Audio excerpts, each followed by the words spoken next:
My name is Paul Burgess. I'm an expat working in the Middle East in Saudi Arabia for a large oil company. I'm 56 years old. My profession is I run a wellness program for a leading oil company and the wellbeing strategy lead.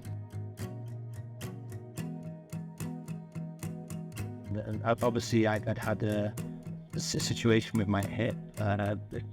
Basically, I played a lot of sports at a young age and that, and especially particularly squash. And I had been recent diagnosis of a degenerative, fourth generation of my right hip joint, so I needed treatment for that. Well, initially I looked at our healthcare provider here, which I got some really good, excellent care there. And then also I went to the UK as well. I had a private consultation in the UK.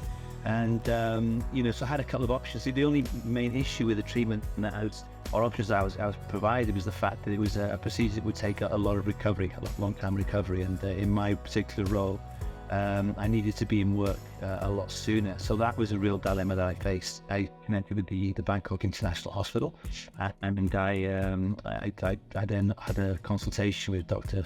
Khan in particular, and I was immediately impressed with the procedure that you offered, and also the recovery time as well, and also, to be honest, Dr. Khan's experience and also his qualifications, I was really impressed with his background there. So we met Mr. Paul first during the teleconference. We got the contact from him asking about the hip replacement, and we met each other. We have a video call and video conference, and I can see he's walking. And we can review the X-ray and show that he has the bone-on-bone arthritis of the right hip. And we have a lot of discussion about the treatment option for him, injection, medication, or the surgery. And at the end, after we have a chatting, and that's conclude that we need to do the hip replacement. And then we plan everything for his trip to Thailand. So I think we take about like couple months until he flew here. And after that, we have a meeting together at the orthopedic clinic and show that he has a limit motion of the right hip joint. And the X-ray also confirmed as the same thing before, that he has a severe bone-on-bone arthritis. And at the end, we offer him that the best option for him is the total hip replacement of the right hip. So there are several ways to do the hip replacement. The first one is we call the conventional technique, which we call the posterior approach, or doing the surgery from the backside of the hip joint. And this approach can cause a lot of problems, such as the hip dislocation, because the hip is not stable, because we need to cut a big muscle. And also the limping after the surgery, the patient cannot walk very well. The recovery is very slow. So the technique that we offer for the patient is the hip replacement from the front, which we call the direct anterior approach, or DAA. So direct anterior approach is the new technique that can provide the patient a faster recovery, because we cut no muscle during the surgery.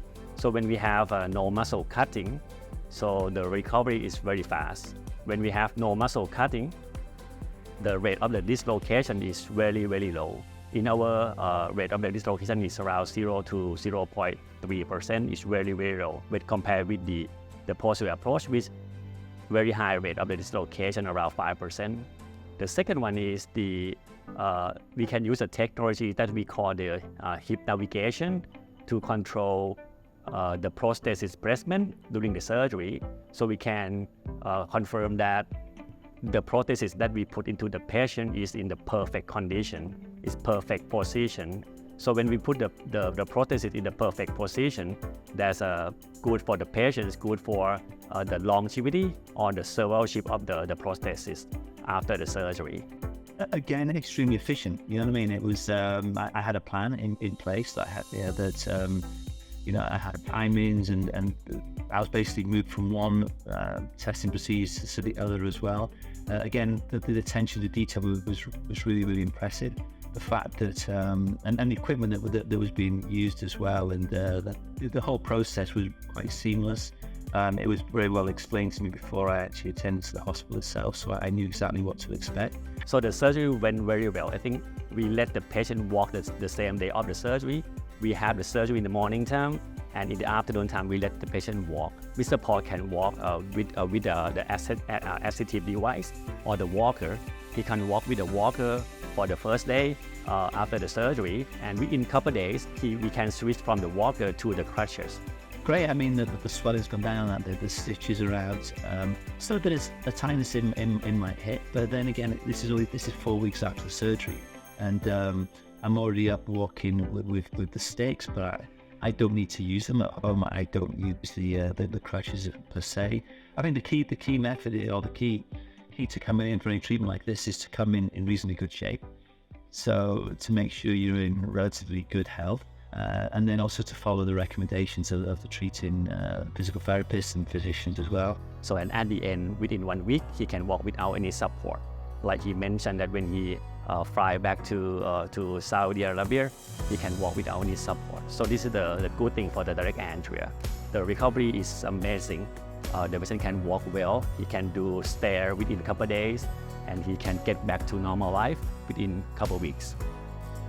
Actually, I was pretty blown away by the standard quality of the facilities, the cleanliness, the fact that you had a lot of staff on call as well, the attentiveness of the staff as well, the customer care, and also as I said, the cleanliness and the modern facilities that you had in place, which was really, really impressive.